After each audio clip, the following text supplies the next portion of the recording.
So I open up my Netflix, and what's this? Christmas movies are here, bitch. The movie they were pushing at me is called Love Hard. It's about love being hard, or something like that. We meet Natalie Bauer, who is the unluckiest person when it comes to love and relationships. And you might be thinking, no, Works, that's you dumb virgin. But this lady literally goes on dates for a living and hasn't met a decent man yet. She writes a column for a seemingly BuzzFeed-esque news site about her awful dating life and how terrible every single date she goes on is. But on her little Tinder clone, she gets a match from a super hot guy named Josh. Which, pause for a moment, he's played by Darren Barnett, who plays Paxton in Never Have I Ever. And oh my god, he's so attractive in this. I'm a simple dumbass, I guess. Give a man some scruffy facial hair and I will simp. But anyway, he's funny and smart and they get along great. He's literally perfect. Nat's best friend warns her that he could be a catfish. But they get him to send her a picture of him holding a sign with her name on it. And that is just enough to completely sell her. She has never heard of Photoshop and she is all in, bitch. He makes the mistake of saying, I wish you were here for Christmas. And she has never video called this man. She has known him for 2 weeks, only just like talking through the phone and texting. And she just fucking flies across the country to go surprise him for Christmas. Just shows up at his fucking door. But who could have guessed it's not the same guy as in the photos. This guy is shorter, has glasses, no chiseled jawline. Oh no, catfished. After smacking him with a nativity scene baby Jesus, she storms off down to the local bar to try to figure shit out because she's just like, nah, I'm not fucking dealing with you. And what would you know? The actual hot guy from the profile just walks in. He's real. But she has an allergic reaction to a shot that she drinks because she has a kiwi allergy. And she puffs up like a fucking balloon. And Josh manages to grab her and before she passes out and takes her to the local doctor, which is actually a vet. But she's fine, you know, it's same thing, close enough, you know. Josh tells her that the hot guy's name is Tag, and they used to be best friends, and so he can totally get her in with him. But he's gonna need something in return. He wants Nat to pretend to be his girlfriend, just for the holidays, so that his family won't think he's a total loser for once. She is like mega down bad, so she agrees to this. As Nat's trying to settle in, she confronts Josh on the whole catfishing thing, and he explains that he was never trying to trick her, it was just an experiment. It's just a prank, bro! On his real profile, he got 3 matches in the entire year it was up, one of them being his now 70-year-old English teacher from school, and so that's kind of weird. He decided to put some pictures of a standard hot guy on his profile and see what happened. And he got 85 matches in 5 minutes. And he's trying to play this as, girls don't like you unless you're drop dead gorgeous. And she's like, bitch, you cannot be seriously trying to get me to feel sorry for you right now. Shut the heck up. The two have breakfast with Josh's family in the morning, and we get to see some of one of my favorite characters, Grandma June.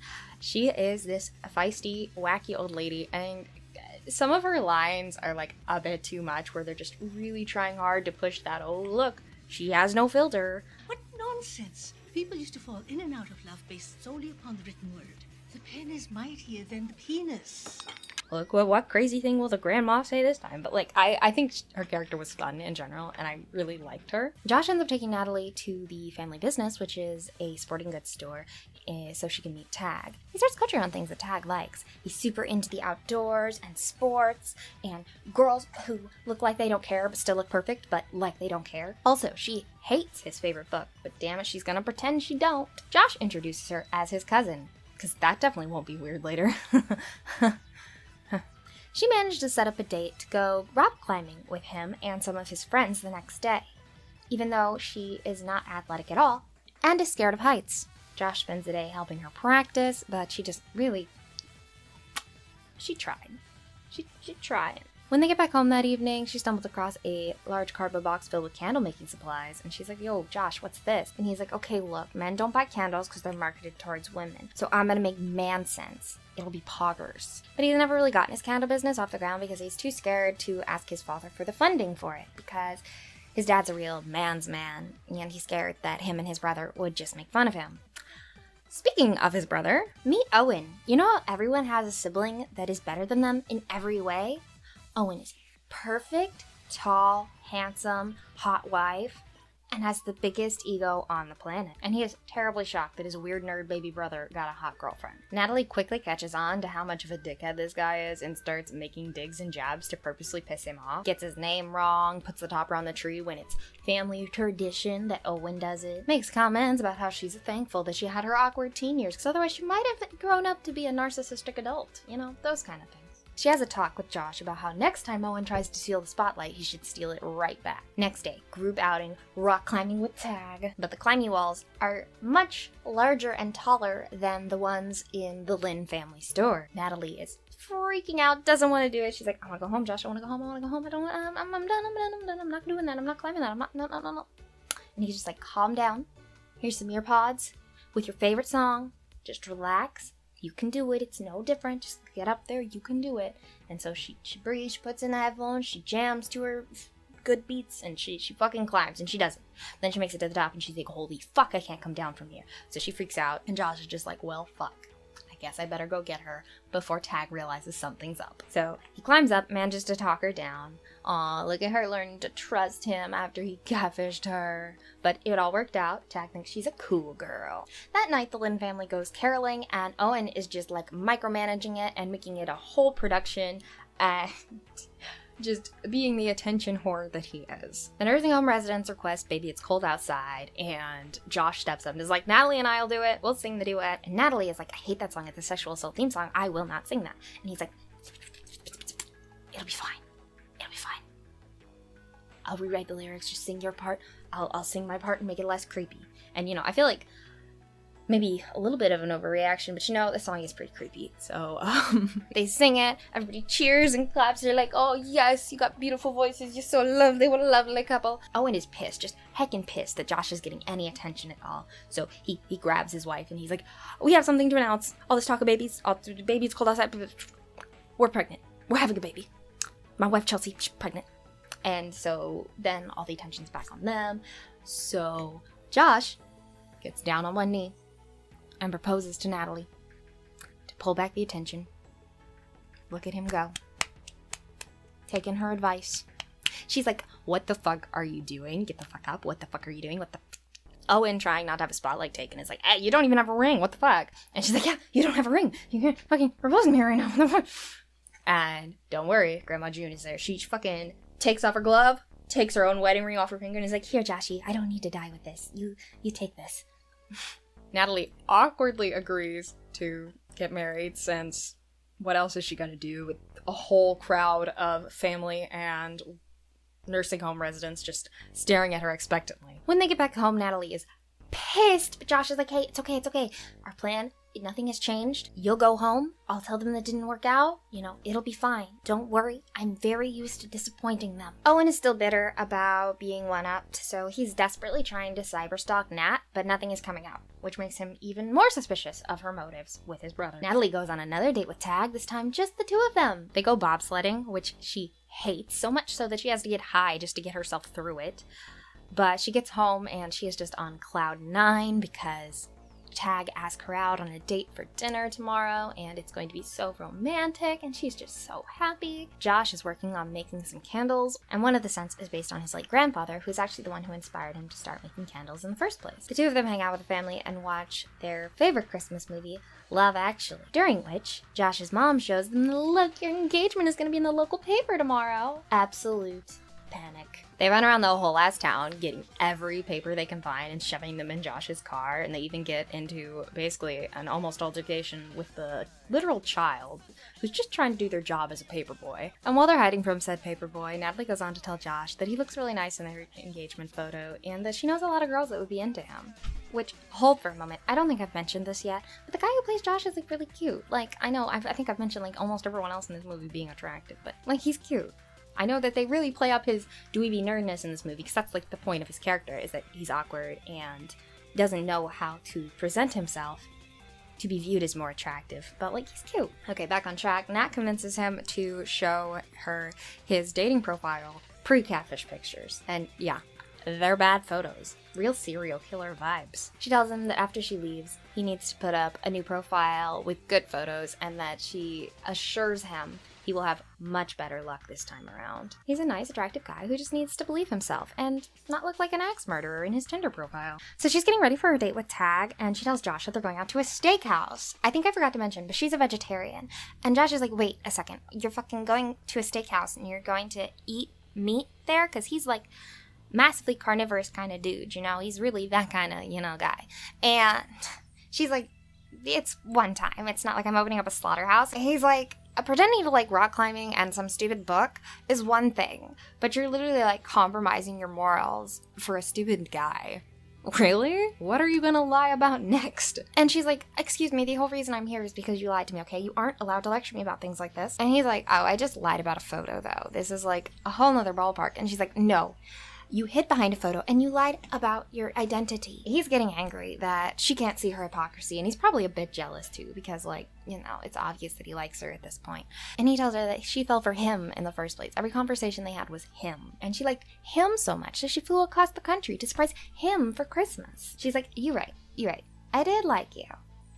But you were literally a lie. And she storms out to go on her date. She isn't seeing the parallels here. At the steakhouse date with Tag, she is like so uncomfy with all the meat and everything, but she's just like fighting through it because he's hot. He even shot one of the deer that's mounted on the wall of the restaurant. And he hates Christmas. They have nothing in common. But goddammit, she's gonna pretend they do because he's hot. Owen, being the suspicious little bitch he is, goes out and finds Nat and spies on her and sees her on her date with Tag. He isn't gonna confront her yet, but he's got the dirt now. The next morning, Josh is acting emo after their fight, but Grandma June is like, listen up, bitches, you're coming to the nursing home with me. You're gonna teach these old people about online dating. The nursing home residents start asking about how much they can lie on their profiles. Like, you know, just if I say, you know, I exaggerate this truth a little bit, can I exaggerate it a little bit more and a little bit more? And Josh and Natalie start trying to explain that you should be honest. And Josh goes on this whole long-ass monologue about being honesty is important and all this, and how when you're lying on your profile, you're not just fooling yourself, but you're hurting the other person on the other end because they're falling in love with someone that doesn't exist. It's in this moment that Natalie starts to have some self-introspection. You can like see it on her face, her being like, wait a second. The old folks don't give a shit, though. They just want to have fun, so they put whatever the heck they want on their profiles. As they leave the nursing home, Josh apologizes for letting all this go as far as it has, and he says he's gonna come clean to his family and tell them that this whole thing has been a lie. Natalie insists that they should just keep going with it because they've made it this far, why not? It's almost Christmas. It's literally like 2 days away from Christmas, so they might as well. But Grandma June has other plans. She leads them into a goddamn engagement party for them. Surprise! Basically, the whole last town is there, including Tag. Also, her boss flew all the way from California because he heard about this through the grapevine on the social media internet world and was like, I gotta fucking see this. Because he's still trying to get Natalie to write an article about this absolute dumpster fire of a relationship she's in right now. Relationship. He just really wants to see it blow up in her face so she'll write about it. She is a disaster day blogger after all, remember? Owen ends up meeting her boss at the bar and talking to him and figuring out the whole scoop of what Natalie does for a living. And he's like, oh shit, she's just dating my brother so that she can, like, ruin him. And she's just timing him so that she has something to write about. What the fuck? Which, I get that Owen would definitely, he, like, genuinely actually has something to be upset about here. Unlike everything else he's been upset about in the movie. Natalie is just running around trying her best to not let Tag realize that she is the bride-to-be that this party is about, and Tag's just like, he's kind of fucking dumb, I don't know. Owen grabs her and confronts her about cheating on his brother, and he's like, I don't want to hear explanations. I know that you've just been doing this for your little blog, and I just want you gone. Just leave my family alone. Go. Also, someone tells Tag that Nat is Josh's fiance. And he's like, you know what the fuck, no, they're cousins. And it was the resident stoner that told him this information, so he kind of like tries to brush it off, but you know, I think he's starting to get a little weirded out. Mr. Lin starts a speech about how thankful they are that Josh has found someone and all of this, and congratulating the happy couple. But Natalie gets up, interrupts him, and is like, please, please, please. And she tells everyone that it's all been a farce. She got catfished by Josh, and that this whole thing just spiraled into what it is now. Tag is like, yo, do you even like climbing? Or that book? And she's like, no, I fucking hate that book, and I'm scared of heights, and you can fuck right off, okay? He's like, why would you get mad at Josh for catfishing you? and then do the same thing to me. Thank you, Tag, for spelling it out in case anyone hadn't noticed that those were the parallels that we were drawing here. Thank you. Thank you so much, little baby. Okay, bye-bye. And he leaves because, you know, I'd be fucking pissed too. Here's the part of the movie where everyone is sad, the two leads are no longer together. She left the ring and a note with some of his candles out on the table, and she was like, I hope you continue your passion. Bye-bye, bitch. She said it a lot nicer than that, I'm sorry. Josh's dad goes to comfort him, and he asks him about the candles, and they bond over the one that smells like his grandpa. And he tells his dad, look, I want this to be my business, and I know that, you know, you probably don't think that's cool. And he's like, yo, you fucking suck at selling sporting goods. Yeah, this is totally fine. I will support you in your candle-making endeavors. I'm proud of you, son. And it's really sweet, and Josh gets that parental approval that he's been seeking. Nat finds out that there are no flights out of town, so she heads down to the local hotel and stays there. She's sitting at the bar, just, you know, trying to drink her sorrows away, and her boss is also staying at the hotel because it's probably the only place in town to stay. And he starts harassing her, trying to get an article written. He's like, yeah, come on, chop, go get that done. We need that. We need that now. Go do it. You're already behind schedule. You're already behind deadline. But he also asks her why she stayed, why she didn't run at the first sign of imperfection, because Josh was definitely obviously imperfect. But she decided to stay. And I get why he's asking this, because like he didn't see what went down that first night that she was there. But she takes it as a, well, why did I stay? And I'm like, you stayed because you fucking saw Tag and you were like, that's a hot man. I want him. You didn't stay because you thought that maybe you could fall in love with Josh. I'm sorry, bitch. You cannot fool me. She goes up to her hotel room and tries to write her blog post, but she's having just all sorts of issues. The words just won't come out right. She kind of flops around, just spends the whole night just accomplishing nothing. Finally, she wakes up in the morning. Stroke of inspiration. She sits down, types out the whole story of what went down over the last 2 weeks. Got her article done. She lays down on the bed. She's like, you know, wallowing in her own self-pity again now that she is no longer writing. She gets a new single in her area on her phone. It's Josh. He uploaded a real dating profile with pictures that don't make him look like a serial killer. She realized she's fucked things up and she wants to make them right. Remember how I said Love Actually was the Lynn's family's favorite Christmas movie? Yeah, so she shows up and she does the like cue card thingy, and they kiss and they're together and it's all happy now. There is one thing I'm a little confused by, is Owen is just like totally fine with this. He's like, you know, he seems happy that they're together now, but he was like so pissed trying to get her out of his life. He was pissed that Josh was getting attention, but he's once again the center of attention. Everyone is looking at him, but he's suddenly fine with this. There was no turning point for Owen, and I'm just confused why he's suddenly okay with it in this moment. And then we see him on Christmas morning opening gifts and still kind of being like the center of, you know, attention. So I don't understand why he was randomly fine with this for one moment when every other time in the movie he's just been, everyone has to pay attention to me at all time. I don't know. It doesn't really matter. It doesn't break the movie or anything. It just seems out of character for him. I don't know. Everyone is happy. Except Tag, probably. He kind of got rolled. Oh well, he's hot, and we all know hot people have zero problems in life, right? So my thoughts as a whole are that I enjoyed Love Hard. Is it life-changing? No, but it's cute, and I like stories of flawed characters that really build each other up and help each other for the better, and the two leads definitely had that kind of chemistry, and I appreciated that. So no hate here. Shocking. I know. But I'm a whore for rom-coms. So I will probably check out some other Christmas movies and stuff this holiday season. I'm gonna start trying to do more scripted videos like this one. I know I said that last time I uploaded a scripted video, and it was probably right around a year ago that I did that. My bad. But yeah, feel free to subscribe. I am genuinely going to start trying to upload more than once every 3 months. You can also check out my Twitch and my TikTok. I stream 4 days a week, and I upload a TikTok basically almost every day. Some days I upload even like 3 TikToks a day. But sometimes then I'll go a couple days without it. But you know what? There's content. There's content in other places. And I also have like a Discord and a Twitter if you want to check those out. It's whatever. They're all in the description. You can look through whatever, you know? But yeah, thank you so much for hanging out with me. I hope you have a great day, and I will catch you in the next one. Bye-bye!